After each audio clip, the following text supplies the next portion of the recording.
आचार्य श्री तुलसी, जिन्होंने आचार्य महाश्रवण का निर्माण किया, दक्षिण में आए, रहे, यात्रा की, और उनका जीवन विचित्र था, विलक्षण था। आचार्य महाप्रज्ञ के शब्दों में कहूँ तो आचार्य तुलसी का जीवन आश्चर्यों की वर्णमाला था। उनके जीवन में ऐसी अनेक घटनाएं घटित हुई है जिनको लोगों ने आश्चर्य के रूप में देखा, विस्मय के रूप में देखा। और ये आश्चर्यों की बात उनके जीवन के प्रथम दशक से ही शुरू हो जाती है।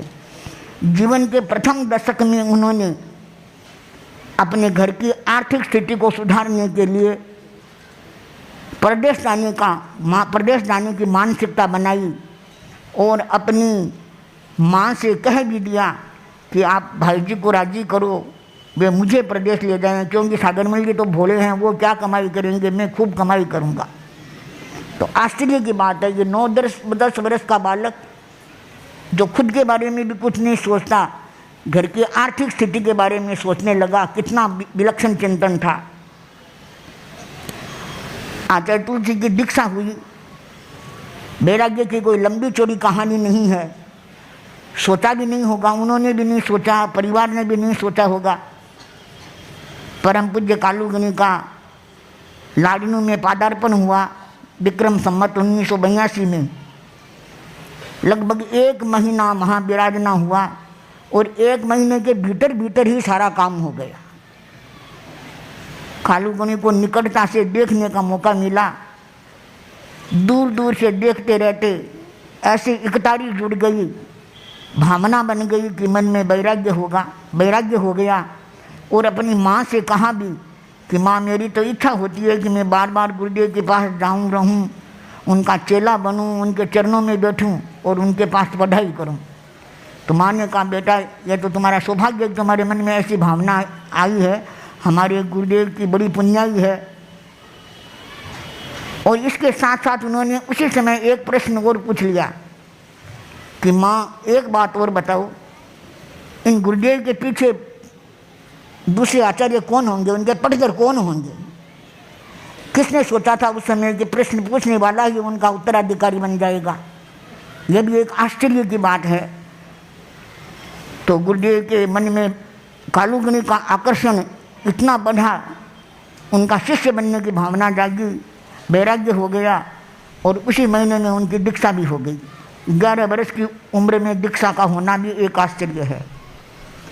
दीक्षित होने के बाद पूज्य कालूगनी का साया मिला उन्हें, और कुछ ही वर्षों के बाद पूज्य कालूगनी ने उनकी क्षमता देखी, योग्यता देखी, प्रतिभा देखी। 600 साधुओं की सार संभाल का, अध्यापन का काम उन्हें भुला दिया। 16 वर्ष की अवस्था में वे नए साधुओं को पढ़ाने लगे और उनकी पाठशाला चली, तुलसी पाठशाला चली। उसमें अनेक साधु तैयार हुए। हमारे पूज्य गुरुदेव आचार्य श्री महाप्रज्ञ जी भी उसी पाठशाला के विद्यार्थी रहे हैं। और जैसा कि अभी परम पूज्य आचार्य वर्ग ने फरमाया, 22 वर्ष की अवस्था में भी आचार्य बन गए। तो 22 वर्ष का युवक अपने भविष्य के बारे में, अपने जीवन के बारे में भी कोई निर्णय नहीं ले सकता। तो पूरे धर्म संघ का दायित्व उन पर आ गया 22 वर्ष की अवस्था में। और उन्होंने उस दायित्व को इतने गहरे आत्मविश्वास के साथ, निष्ठा के साथ निभाया कि लोगों को आश्चर्य होने लगा कि इतने छोटे आचार्य कैसे इतने बड़े निर्णय लेते हैं, कैसे इतने बड़े संघ की संभाल करते हैं। आचार्य तुलसी का पहला महोत्सव हुआ ब्यावर में। कालूगनी के युग से महोत्सव की प्रार्थना चल रही थी, कालूगनी नहीं कर सके। ब्यावर वालों ने गुरुदेव तुलसी को प्रार्थना की तो मगनलाल जी स्वामी, जो कि बाद में मंत्री मुनि बने, उन्होंने भी उनका सहयोग किया कि कालूगनी के समय में भी इनकी बहुत भावना थी, आप कृपा कराओ।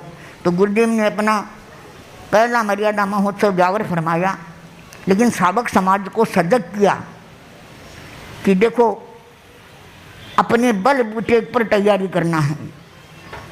श्रावक समाज निश्चिंत था। उसने कहा कि महाराज अब पहले वाली बात नहीं है, वहाँ समाज में जितने भी लोग हैं जैन समाज के, सब हमारे साथ है और हम सब मिलकर काम करेंगे। वे जब जब गंगापुर और ब्यावर के बीच में दर्शनार्थ आए, गुरुदेव ने एक ही बात कहते कि सावधानी रखना, अपनी तैयारी रखना, अपनी तैयारी रखना। लोग कुछ समझ नहीं पाए और संयोग ऐसा बना कि गुरुदेव ब्यावर पधारते हैं। प्रवेश के पहले दिन ब्यावर के अन्य समाज के लोगों ने विरोध का झंडा उठा लिया हाथ में। सारी व्यवस्थाओं में असहयोग करने की घोषणा कर दी।